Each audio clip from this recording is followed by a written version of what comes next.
Just एक बार सोचिए, किसी ने आपको इस जन्म में मर्डर कर दिया एंड आप सिर्फ उस कातिल को पुलिस के हवाले करवाने के लिए दोबारा जन्म लेते हैं। सुनने में लग रहा है ना किसी बॉलीवुड फिल्म की कहानी जैसी, लेकिन ये किसी फिल्म का स्टोरी नहीं है, एक रियल इंसिडेंट है जो कि आज से कुछ ही साल पहले ऐसा ही घटना हुआ था भारत के आगरा शहर में।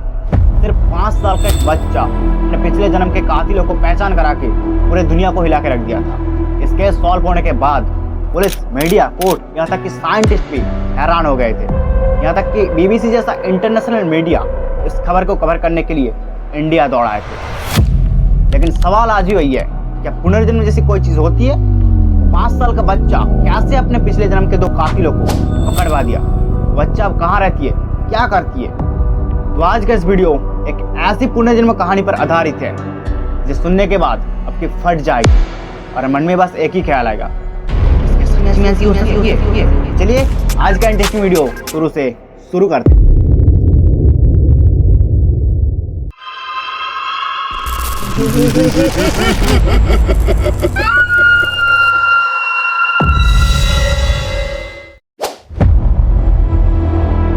साल था 1983, दिसंबर का महीना। आगरा से 17 किलोमीटर दूर बाहरगांव नाम के एक छोटे से गांव में सिंह परिवार में एक बच्चे का जन्म हुआ। नाम रखा गया तोरण सिंह। घर वाला उसको प्यार से टीटू कहते थे। टीटू अपने 6 भाई बहनों में सबसे छोटा था। साल 1985, जब उसका उम्र सिर्फ 2 साल की हुई। इस उम्र में बच्चे लोग सिर्फ बोलना सीखते हैं, बट टीटू उस उम्र में कुछ ऐसा बोलने लगा, मेरे पापा को बोलो मेरी बीबी और बच्चे का ध्यान रखे। तुम लोग मुझे यहाँ खाना खिला रहे हो, लेकिन मुझे मेरी बीबी और बच्चे की बहुत चिंता हो रही है। बट शुरुआत के दिन पर घर वालों ने उसकी बात को बच्चा समझकर इग्नोर कर दिया। बट जैसे जैसे समय बीतता गया, उसकी बातें और ज्यादा स्पेसिफिक और कॉन्फिडेंट होता गया। वो हर दिन कुछ ऐसा कहने लगा, मैं गलती से यहाँ आ चुका हूँ, मेरा घर आगरा शहर में है, वहीं पे मेरी बीबी और बच्चा और मेरी असली माँ बाप रहती है, मुझे वहां ले चलो। साल था 1988, जब वो 5 साल का हुआ। अचानक एक दिन अपने घर वालों के सामने कुछ ऐसा बोलने लगा, मेरा नाम सुरेश वर्मा, मेरा बीबी का नाम उमा वर्मा और मेरा 2 बेटे रोमू और सोमू। मैं आगरा में एक रेडियो का दुकान चलाता था। मेरा दुकान का नाम था सुरेश रेडियोज। आज से 5 साल पहले जब मैं गाड़ी चलाकर घर लौट रहा था, दोनों लोग मुझे गोली मारे और मेरी हत्या कर दी। अब सोचिए, एक 5 साल का बच्चा अपने पिछले जन्म के बारे में इस तरह हुबहू बताने लगे, यहाँ तक कि उसे कैसे मारा गया था, उसके घर पर कितनी भयानक प्रेशर पड़ सकती है। टीटू की बात को सुनकर गांव में हलचल मच गई। सब कहने लगे टीटू पर किसी भूत प्रेत का साया है। वजह बस एक ही थी, 5 साल के टीटू के बिहेवियर, उसकी बातचीत करने की तरीका एक अधेड़ उम्र के आदमी जैसा था। वो गांव के दूसरे बच्चों से मिलता तक नहीं था और घर वालों को इंसल्ट करती, कुछ ऐसा बोलकर, मेरी खुद की गाड़ी है, मेरी बीबी महंगी साड़ी पहनती है और तुम लोग जैसे गरीब नहीं हो, मुझे मेरा घर ले चलो, नहीं तो मैं ऐसे भाग जाऊंगा। टीटू की ऐसी धमकियां सुनकर उसके घर वालों भी सोच में पड़ गए, ये सुरेश वर्मा कौन है और टीटू बार बार उसी का जिक्र क्यों करती है। और मुझे पता है आप लोग के मन में भी ये सारे सवाल घूम रहे हैं। दोस्तों, ये सारे सवाल के जवाब आपको मिलेगा वीडियो के 2nd चैप्टर। आगरा शहर में रहने वाला सुरेश वर्मा एक सक्सेसफुल रेडियो बिजनेसमैन थे। एक शानदार बंगलों में रहते थे, माँ बाप, भाई, पत्नी उमा वर्मा और 2 बेटे रोमू और सोमू के साथ। जिंदगी एकदम सेटल्ड और शांति थी। लेकिन सब कुछ बदल गया 28 अगस्त 1983 का उस रात, जहां से शुरुआत होती है इस सारा कुछ घटना की। हर दिन की तरह अपनी दुकान बंद करके शाम के वक्त अपनी व्हाइट कलर की फिएट गाड़ी पे चढ़ के घर लौट रहा था सुरेश। जैसे ही वो उसके घर के गेट के पास पहुंचे, अचानक 2 आदमी उन पर गोली चला दिया। एक गोली सीधे उनके सिर में लगी और उसी गाड़ी में उनकी डेथ हो गई। इन्वेस्टिगेशन हुआ, लेकिन कोई किलर पकड़ा नहीं गया। यह केस धीरे धीरे एक कोल्ड फाइल। बट सुरेश के मर्डर के 4 महीने बाद आगरा से 17 किलोमीटर दूर जन्म हुआ तोरण सिंह और टीटू की। बट टीटू ही सुरेश वर्मा, ये कैसे साबित हुआ? क्या टीटू की मुलाकात सुरेश वर्मा के घर वालों के साथ हुई? ये जानने के लिए आपको देखना होगा वीडियो के 3rd चैप्टर। टीटू की अजीब बातें अब और ज्यादा घर वालों को डिस्टर्ब करने लगी। उसे और संभाला नहीं जा रहा था। तभी उसके पिताजी ने अपने बड़े बेटे यानी टीटू के बड़े भैया अशोक से कहा तो खुद एक बार आगरा जाकर देखा, क्या वाकई वहां कोई सुरेश रेडियोज नाम की दुकान है? पता कर, क्या वहां कोई सुरेश वर्मा नाम का आदमी मारा गया था? अगर टीटू की बात झूठ निकली तो उसे किसी दिमाग के डॉक्टर को दिखाना पड़ेगा, लेकिन उससे पहले एक बार उसकी बातों की सच्चाई को पता करनी चाहिए। पिता की बात सुनकर अशोक अपने दोस्त को लेकर आगरा की सदर बाजार की ओर निकल पड़े, क्योंकि टीटू के अनुसार वहीं सुरेश की रेडियो की दुकान है। सदर बाजार में जब अशोक और उसका दोस्त टीटू द्वारा बताई गई उस दुकान को खोजते खोजते थक गए, तभी अचानक अशोक की दोस्त की नजर एक दुकान पर पड़ी। दुकान के ऊपर सफेद साइन बोर्ड पर लाल अक्षर में चमक रहा था, सुरेश रेडियो। अशोक का दिल जोर से धड़क उठा। क्या वाकई टीटू आज तक जो कुछ भी कहता आया वो सब सच है? सच को पता लगाने के लिए अशोक दुकान के अंदर गया। वो देखा दुकान के अंदर एक महिला मौजूद थी। वो उनसे पूछा, क्या ये सुरेश वर्मा की दुकान है? महिला ने जवाब दिया, हाँ ये उन्हीं की दुकान है और मैं उनकी पत्नी हूँ। बताइए क्या काम? अशोक ने कांपती जवाब में पूछा। आपका नाम क्या उमा है? थोड़ी देर के लिए महिला अशोक के आंखों में आंख डालकर देखती रही और फिर बोली, हाँ मैं उमा वर्मा हूँ। उमा वर्मा नाम सुनते ही अशोक के तो जैसे पैरों तले जमीन खिसक गया। वो ऐसे ही सीधा दुकान पर बैठ गया, क्योंकि उसे अब यकीन हो गया था आज तक टीटू जो कुछ भी कहता आया है वो सब हकीकत है। लेकिन उमा वर्मा को ये सब बात हजम नहीं हो रही। अशोक के सारे बात सुनने के बाद वो बोली, हाँ मैं मानती हूँ जो बातें टीटू कह रहा है वो हमारे हिसाब से सही है, लेकिन सुरेश की कत्ल की खबर अखबारों में छपी थी। शायद किसी ने पढ़कर टीटू को सुना दिया और तब से खुद को सुरेश समझने लगा है। बट अशोक उमा जी की बात नहीं मानती है, क्योंकि टीटू 2 साल की उम्र से इस तरह की बातें कर रही थी। अशोक ने उमा से एक रिक्वेस्ट किया, कृपया आप सुरेश जी के माता पिता के साथ हमारे गांव चलिए, खुद अपने आंखों से एक बार टीटू को देख लीजिए।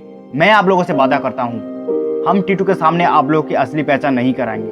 अगर वो आप लोगों को नहीं पहचाना तो मैं आप लोगों को खुद सही सलामत आगरा पहुंचा दूंगा और फिर कभी डिस्टर्ब नहीं करें। उमा तो पहले इस बात पे एग्री नहीं किया, लेकिन सुरेश के माता पिता मान गए। दरअसल खोया हुआ बेटा मिलने की उम्मीद हर माँ बाप के दिल में होती है। अगले दिन अशोक और सुरेश के परिवार बाहर गांव की ओर निकल पड़े और अशोक अपने परिवार में किसी को इस बारे में कुछ भी नहीं बताया। जब सुरेश के परिवार टीटू के घर पहुंचे तब दोपहर थी। टीटू अपने माँ के साथ बैठकर खाना खा रहा था, लेकिन जैसे ही सुरेश के माता पिता घर में कदम रखा, टीटू उन्हें देखकर चौंक गया। उसी वक्त खाना छोड़कर सीधा दौड़कर सुरेश वर्मा की माँ से लिपट गया और फूट फूट कर रोते हुए कहा, माँ तुम आ गए? मैं कितने सालों बाद देख रहा हूँ, मुझे यहाँ से ले चलो माँ, पापा से कहो मुझे यहाँ से ले जाए।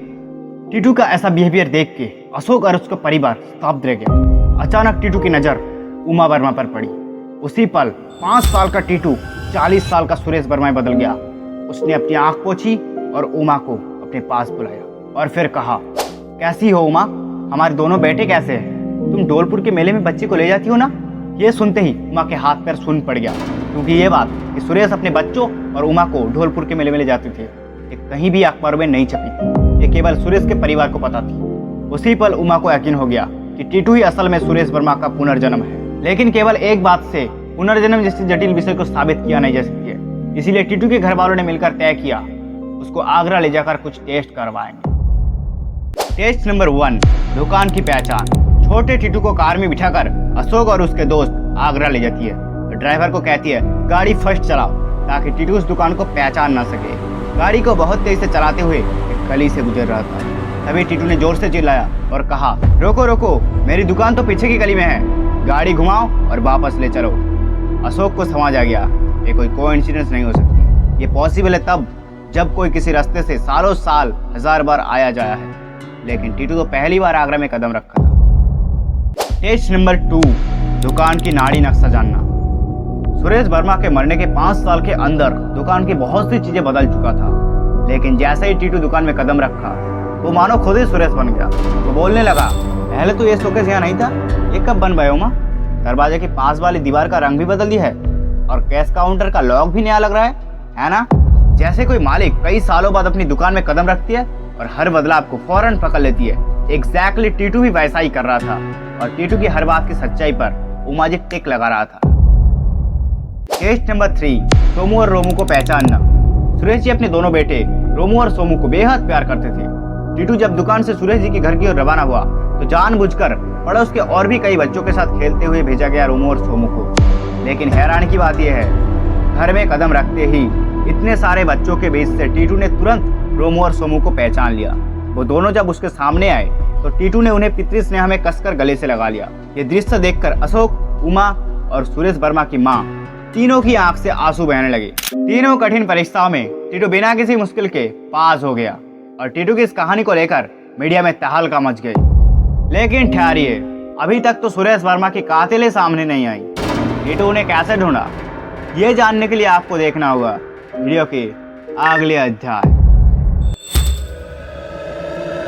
टीटू की यह पुनर्जन्म की खबर मीडिया में आग की तरह फैल गई। हर तरफ इस अजीबोगरीब घटना को लेकर हलचल मच गई। दिल्ली से न्यूयॉर्क हर जगह टीटू के पुनर्जन्म की बात हो रही थी। दिल्ली यूनिवर्सिटी के साइकोलॉजी प्रोफेसर एन के चड्ढा की नजर इस केस पर पड़ी। वो बरसों से पुनर्जन्म पर रिसर्च कर रहे थे। वर्जीनिया यूनिवर्सिटी के popular scientist doctor ion Stevenson की टीम के साथ काम कर रहे थे। जब प्रोफेसर चड्ढा ने डॉक्टर स्टीवेंसन को टीटू की कहानी सुनाई, तब उन्होंने अपनी टीम से डॉक्टर एंटोनिया मिल्स को भारत भेजने की फैसला लिया ताकि वो सामने से टीटू को देखकर जज कर सके। और जैसे ही एंटोनिया दिल्ली पहुंची, कुछ 2 दिनों के अंदर इस केस का ऐसा मोड़ सामने आया जिसने सबको चौंका दिया। एंटोनिया ने टीटू पर गहराई से साइकोलॉजिकल जज शुरू कर दी। इस दौरान उन्होंने वो सवाल पूछ डाला जो इस पूरी हंगामा में कहीं खो गया था। तुम्हें पिछले जन्म में किसने मारा था? क्या तुम उन्हें पहचानते हो? टीटू ने बिना रुके स्पष्ट शब्दों में उस कातिल की पहचान बता दिया। उसने कहा कि मरने के ठीक पहले सुरेश वर्मा यानी कि पिछले जन्म के रूप में एक कातिल का चेहरा देख लिया था। वो चेहरा और कोई नहीं, सुरेश का ही बिजनेस पार्टनर था जिसे वो आंख बंद के भरोसा करती थी। सबसे हैरानी की बात यह थी, टीटू की कई हर बात को आगरा पुलिस डीपली ले ली। उन्होंने उस पार्टनर को हिफाजत में लेकर पूछताछ शुरू कर दी। और फिर आया वो चौंकाने वाला मोड़। पुलिस के प्यारे से झापड़ से आरोपी ने कबूल कर लिया उस दिन उसी ने सुरेश वर्मा को मारा था, बट उसके साथ उसका एक साथी भी था। लेकिन सवाल यह था, क्या कोर्ट सिर्फ एक बच्चों की बातों को पुनर्जन्म के आधार पर मान लेगा? कोर्ट तो सिर्फ सबूत और चश्मदीद गवाही चाहती है, बट इस केस में टीटू के अलावा और कोई गवाह नहीं थी। इस बीच कोर्ट में एक वीडियो पेश किया गया जिसमें टीटू का बाल कट जा रहा था, साथ ही सुरेश वर्मा का पोस्टमार्टम रिपोर्ट। जज की नजर ठहर गई एक खौफनाक सामना पर। सुरेश के सर में 2 जगह गोली के निशान थे और टीटू के सर पर भी बिल्कुल उन्हीं 2 जगह पर जन्म से पहले निशान मौजूद थी। टीटू की मां ने कोर्ट में गवाही दी, ये निशान उसके जन्म से ही थे। इन सब कुछ सबूतों को देखकर अदालत के डिवीजन बेंच ने एक ऐतिहासिक फैसला सुनाया। तोरण सिंह उर्फ टीटू ही वास्तव में सुरेश वर्मा का पुनर्जन्म है और इसी आधार पर कोर्ट ने दोषियों को सजा सुनाई। एक बच्चे की याददाश्त और उसके शरीर पर मौजूद जन्म चिन्ह एक हत्या का सबूत बन गया। यह मामला सिर्फ न्यायपालिका के इतिहास में नहीं, बल्कि मानव सभ्यता के इतिहास में एक मिसाल बन गया। जहां देश के बड़े बड़े वकीलों पुनर्जन्म के सिद्धांत के आगे झुकना पड़ा, वहां हम अब तो आम इंसान हैं, बस हैरान होकर देख ही सकते हैं। आज टीटू यानी तोरण सिंह जी एक साधारण जिंदगी जी रहे हैं। वो इस समय बनारस हिंदू यूनिवर्सिटी में असिस्टेंट प्रोफेसर पद में कार्यरत है। सुरेश के कातिलों को जेल भेजवाने के बाद वो अपना जीवन वर्तमान परिवार के साथ बिताने का फैसला किया, क्योंकि उसे समझ आ गया था यही जन्म उसका असली पहचान है। हालांकि आज भी वो समय समय पर आगरा जाते हैं सुरेश के बच्चों से मिलने और उनकी हालचाल लेने, क्योंकि सुरेश वर्मा की यादें आज भी टीटू के मन में ताजा है।